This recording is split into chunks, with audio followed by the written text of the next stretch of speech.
네, 크게 다시 한번 좀 박수로 격려해 주시겠습니까? 네, 감사합니다.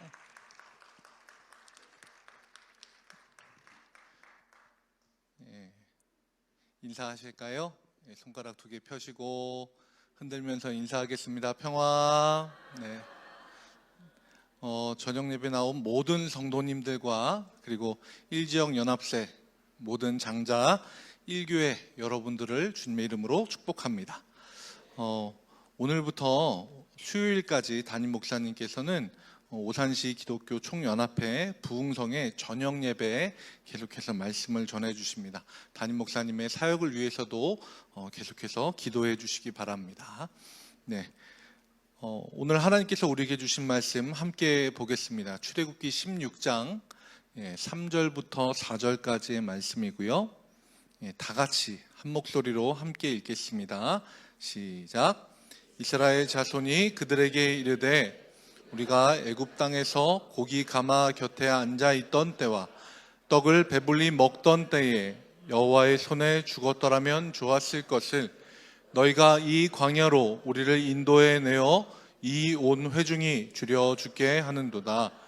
그때 여호와께서 모세에게 이르시되 보라, 내가 너희를 위하여 하늘에서 양식을 비같이 내리리니 백성이 나가서 일용할 것을 날마다 거둘 것이라. 이같이 하여 그들이 내 율법을 준행하나 아니하나 내가 시험하리라. 아멘. 오늘 저녁에는 출애굽기 16장의 말씀을 이게 맞나라는 제목으로 함께 은혜를 나누도록 하겠습니다. 추억 보정이라는 말이 있습니다. 정확한 뜻을 말씀드리자면 과거에 경험한 것에 대해서 추억에서 오는 감성을 더해서 평가하는 심리를 가리키는 대중적인 표현. 되게 어려운 말처럼 들리는데 쉽게 이야기하자면 옛날이 좋았다라고 그냥 생각하는 거예요. 화면을 좀 보여주시면 이게 뭐냐 하면은요, 강하지만 살아남았던 90년대라고 하는 이름의 사진이나 짧은 동영상들을 모아놓은 건데요. 90년대에 다 있었던 일들입니다. 아마 이제 젊은 청년들 같은 경우에는 저런 시대 때 과연 사람이 살았나 생각할 수도 있지만 대부분 많은 분들이 저 시대를 살아왔고 저도 그렇고 그러면서 사람들이 저 때를 생각을 해보면 그래도 저 때는 정이 있었어 라고 마냥 좋게 생각하는 거죠. 이게 추억 보정입니다. 그리고 지나간 연인들을 생각을 해볼 때 뭐 크게 싸우고 안 좋게 헤어진 경우를 제외하면 아름다운 추억으로 생각하고 있는 경우도 많다고 하더라고요. 저는 아닙니다. 저도 전해 들은 얘기예요. 전혀 모르는 이야기고요. 남자들 같은 경우에는 군대에서의 경험이 이 추억 보정이 되는 경우들도 많이 있습니다. 그 당시에는 너무너무 힘들었고 억울한 일들도 있었고 괴로워서 정말 다음날 눈뜨기도 싫었던 때가 많았지만 지나고 나서는 내가 뭔가 대단한 일을 한 것처럼 그렇게 스스로 생각하는 거죠. 그래서 남자들 군대 얘기를 하다 보면 간첩은 굉장히 많이 잡았고 총도 쏘면 다 맞았고 모든 부대 통틀어서 가장 어려운 데 있었다 뭐 이렇게 얘기를 하시는 분들이 많지만 알고 보면 일반적으로 제일 힘들다고 얘기하기 어려운 PX병, 조리병, 행정병, 공익근무 요원도 있으신 그런 분들도 있으십니다. 각자가 다 힘든 위치에 있지만 대부분 추억 보정을 통해서 그때가 어려웠지만 나는 잘 견뎌냈다, 있을만했다, 할만했다 이렇게 이야기하는 거죠. 그런데 이 추억 보정도 어느 정도껏 해야 됩니다.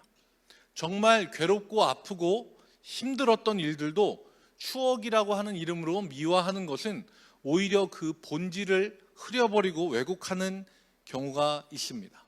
오늘 우리가 읽은 출애굽기 16장의 말씀 여기를 보면 이스라엘 자손들도 그 나름대로 추억 보정이라고는 하지만 그 선을 넘은 과도한 추억 보정을 하고 있는 걸 볼 수 있습니다. 3절 말씀 같이 좀 볼 텐데요. 이 말씀을 보면 이렇게 나와 있습니다.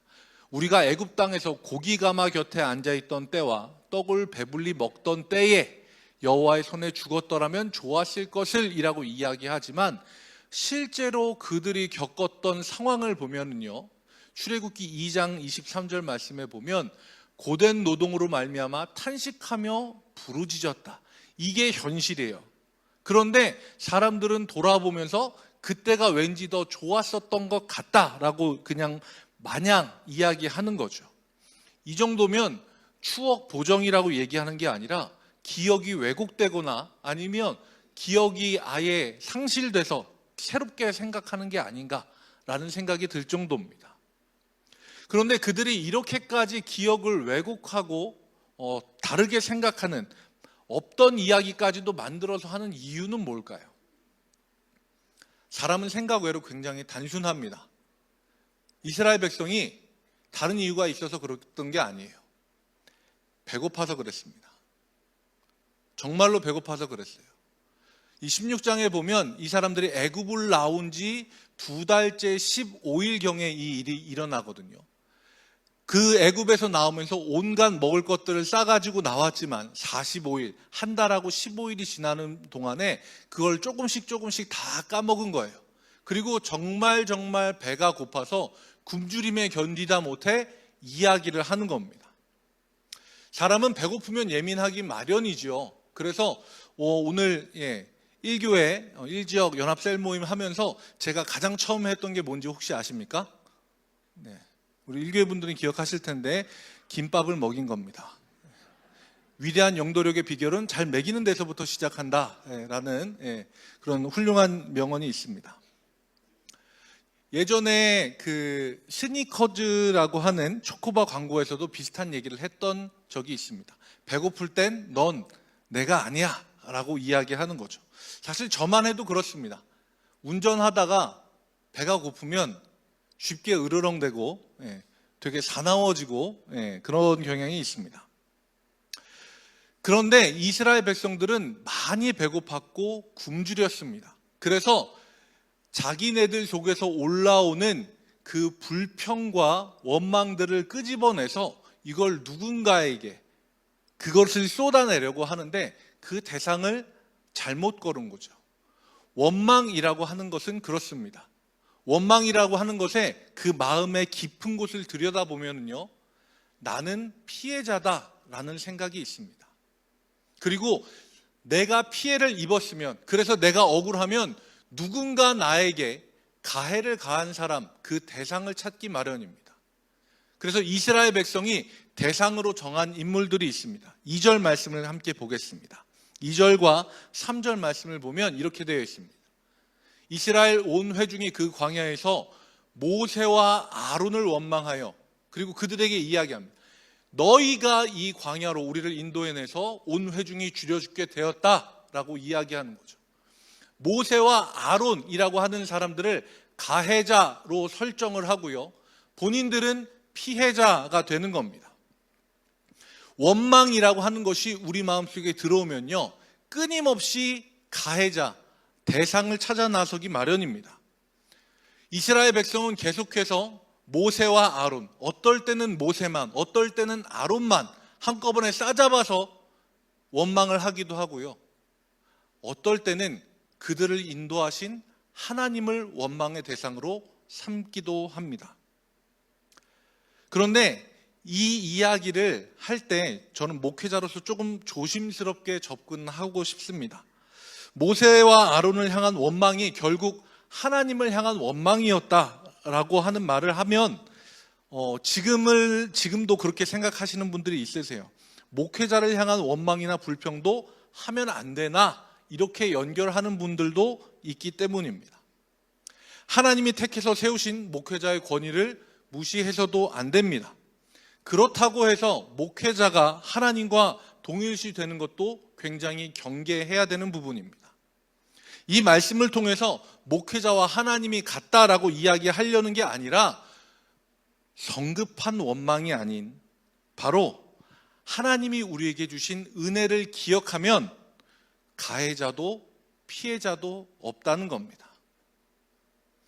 이스라엘 백성은 그들의 허황된 기억에 따르면 애굽에서 고기가마 곁에 앉아서 배불리 먹던 때가 있었다라고 합니다.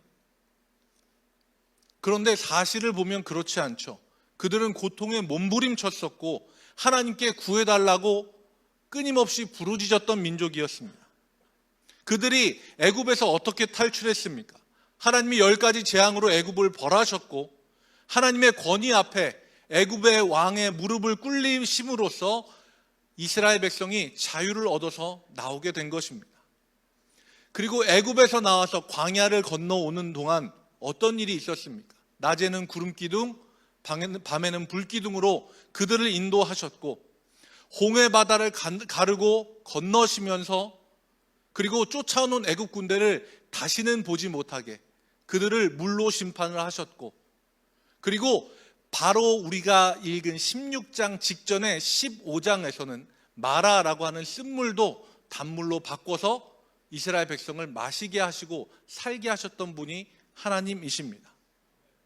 그런데 하나님으로부터 받았던 그 구원과 은혜의 기억은 어디론가 사라지고 잊지도 않았었던 애굽의 고기가마 곁에서 그들이 배부르게 먹었었던 그 기억을, 이상한 기억을 가지고 원망하는 마음을 가지고 있고 그리고 계속해서 끊임없이 원망의 대상을 찾아 나서는 그런 이스라엘의 모습을 보면서 우리는 생각해야 합니다. 우리가 받은 은혜를 잊어버리면 원망은 우리 안에 들어옵니다. 그리고 끊임없이 그 원망의 대상을 찾아 나섭니다. 감사는 사라지고요. 나는 피해자, 나에게 가해를 가한 사람을 찾아내서 그 대상이 누구든지 원망의 말을 쏟아내려고 합니다. 우리는 기억해야 합니다.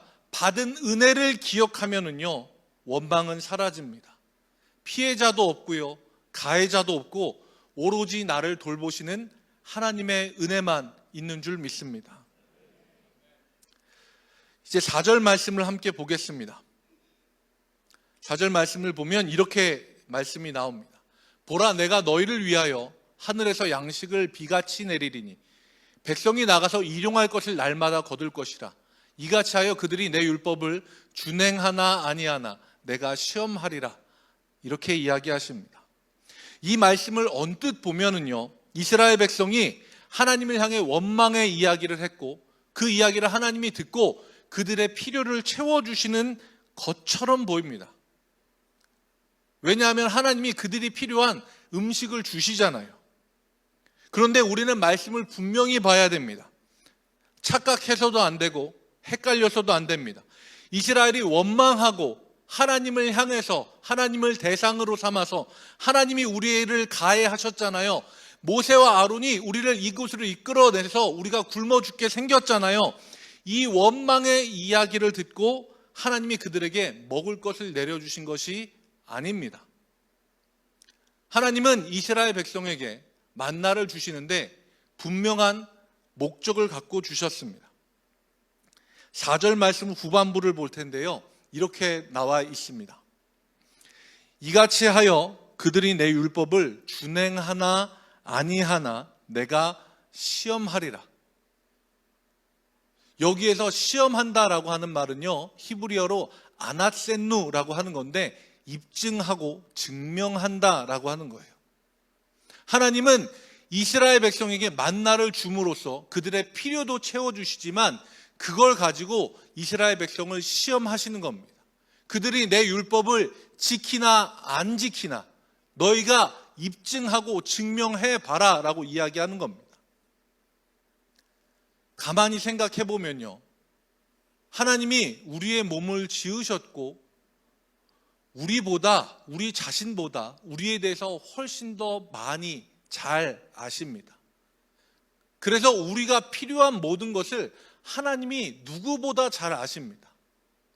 그래서 끊임없이 우리에게 필요한 것을 채워주시는데 하나님의 필요보다 하나님이 채워주시는 공급함보다 내 입에서 성급한 원망이 먼저 나서게 되면은요, 하나님이 우리에게 주시는 기적의 음식이, 그 축복의 음식이 축복과 기적으로 오는 게 아니라 내 믿음을 증명해야 하는 시험거리로 다가오게 되는 겁니다. 만나가 왜 이스라엘 백성에게 시험이었을까요? 날마다 나가서 거두는 게 귀찮아서 그 귀찮음을 이겨내는 게 시험입니까? 아니요, 그렇지 않았습니다. 그들은 45일간 가지고 있던 음식이 다 떨어졌고 당장 내일 뭘 먹어야 할지 모르는 상황이었습니다. 음식이 있다면 최대한 많이 갖고 쟁여두고 쌓아두고 위기를 대비해야 되는 광야입니다. 그런데 하나님은 그들에게 이야기하시죠. 너희가 일용할 것을 가지고 가라. 다음 날 먹을 게 있을지 없을지 모르는 광야 상황에서 그들은 하나님의 말씀대로 그날 하루 먹을 것만 가지고 가야만 합니다.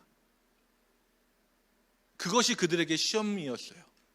다음 날도 하나님이 우리의 필요를 채워주실 것인가 믿는다면 일용할 것만 갖고 가는 거고요.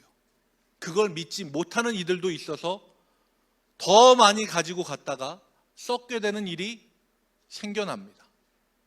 그렇게 6일이 지나고 나서 또 다른 명령을 내리십니다. 자, 이제 6번째 날인데 오늘은 내일이 안식일이기에 2배만큼 거두어라. 이것 또한 시험입니다. 왜냐하면 그동안 6일 동안 그들이 지켜봤잖아요.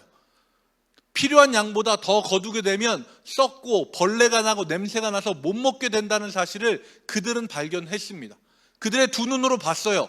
그런데 6일째 날에는 2배만큼을 거둬야만 해요. 다음 날 내려주시지 않으니까. 그것이 그들의 믿음의 시험이었습니다.